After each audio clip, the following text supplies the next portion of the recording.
regardez, vous allez faire un double pointage. Vous allez pointer donc par exemple vers une personne là-bas. Prenez votre doigt, vous avez le droit à cet instant de pointer vers un ami. D'accord. Voilà. On doit se pointer mutuellement. Enfin, pardon. Donc tu fais comme tu veux. Ah, okay. Tu es libre de pointer vers qui tu veux.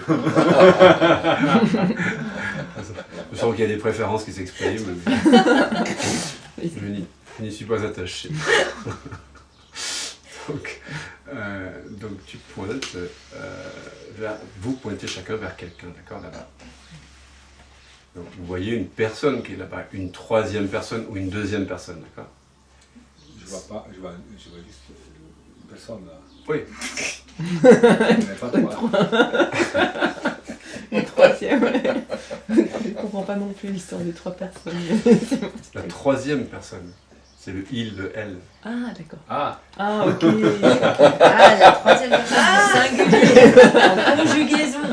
D'accord. Okay. Une troisième personne, c'est-à-dire quelqu'un il. d'autre. Il y a un il, d'accord.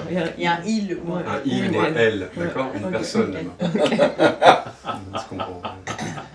Ok. Il y a un langage vraiment étrange.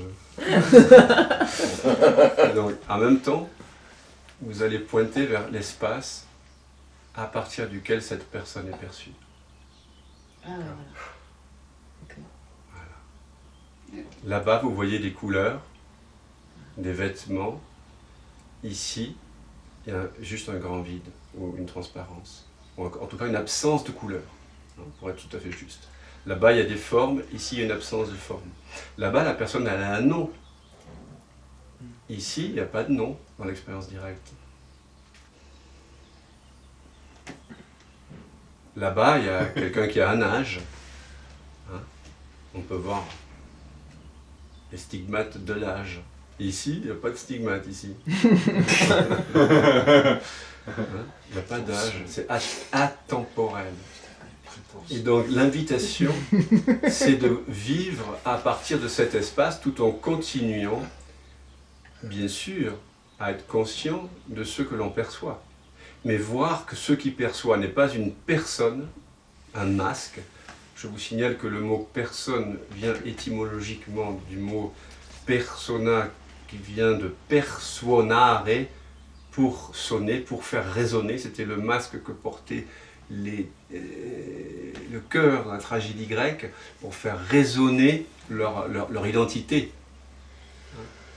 Donc la personne là-bas est perçue par une absence de personne ici. En français, c'est tricky, comme on dit. Il y a un jeu de mots à faire, parce que personne veut à la fois dire quelqu'un et personne. Mais justement, la personne n'est personne. Ça, c'est pas mal quand même. Alors, vous voyez bien que c'est parce que vous êtes ouvert ici que vous pouvez accueillir les amis. C'est parce que je suis transparent ici que je peux voir les couleurs. C'est parce qu'ici, je suis sans âge que je peux apprécier l'âge des choses, l'impermanence des choses, et ainsi que de ce corps. Il est perçu à partir de quelque chose d'immortel ici. Parce que cet espace que vous découvrez ici, quand est-ce qu'il est né? Est-ce qu'il a une date de naissance? Est-ce que quand vous prenez conscience de cet espace, est-ce que vous avez l'impression qu'il est né? Non. Eh oui, il est non né. C'est incroyable. On vous a raconté l'histoire que vous êtes né. C'est pas vrai. Le corps est né. Bien sûr, le corps est né. Et il va mourir. Mais est-ce que cet espace naît? Il ne fait pas l'expérience de sa propre apparition. Et quelque chose qui n'apparaît pas, comment pourrait-il disparaître? Chaque fois que vous vous retournez vers lui, il est là. Il est là.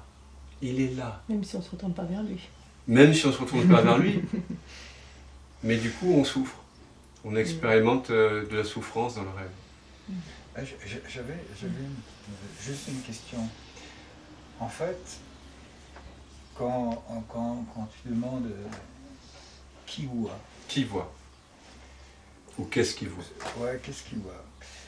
Je crois que, en fait, il y a souvent ce qui nous empêche de dire l'évidence, c'est une espèce de pudeur qui est là Oui. et qui empêche de dire tout simplement ce qui est. Tout à fait. Ouais. Pudeur ou peur. Ou... Ouais, c'est... Ouais. Fou, quoi. Ouais, c'est fou. C'est oser dire. Oui, c'est... Vous savez, moi j'ai pas eu d'éducation religieuse, j'ai pas été à la messe, on en avait parlé au stage. Toi non plus. On en avait parlé, je crois, de ce que l'on dit quand on reçoit l'hostie. Ah oui. On dit, Seigneur, oui. je ne suis pas digne de te toi. recevoir. Ah, Je suis oui, pas digne de vrai. mais dis une parole, ça dépend. Mais dis une parole. Donc, quelque part, il y a ce sentiment d'indignité, Tout à fait, ouais. il est puissant. Ouais. Hein. Reste à ta... Voilà.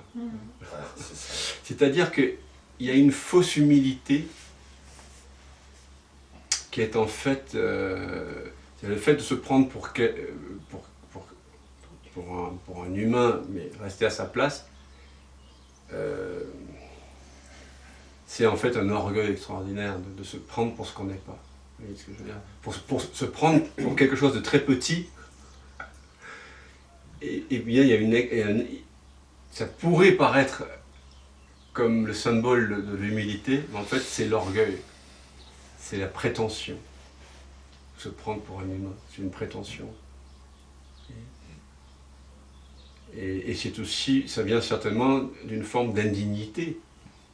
Mais Parce c'est que ça, reconnaître que je suis la source de tout. Parce que quand vous découvrez cet espace, vous voyez bien que le monde est en vous. Vous n'êtes pas dans le monde. Non. C'est une inversion totale. C'est ça. C'est pour ça qu'on appelle ça révolution spirituelle, ou conversion, ou métanoïa. C'est du même ordre que quand nous pensions que le soleil se levait à l'est et se couchait à l'ouest. D'ailleurs, on le voit tous les jours, se lever à l'est et se coucher à l'ouest, plus ou moins.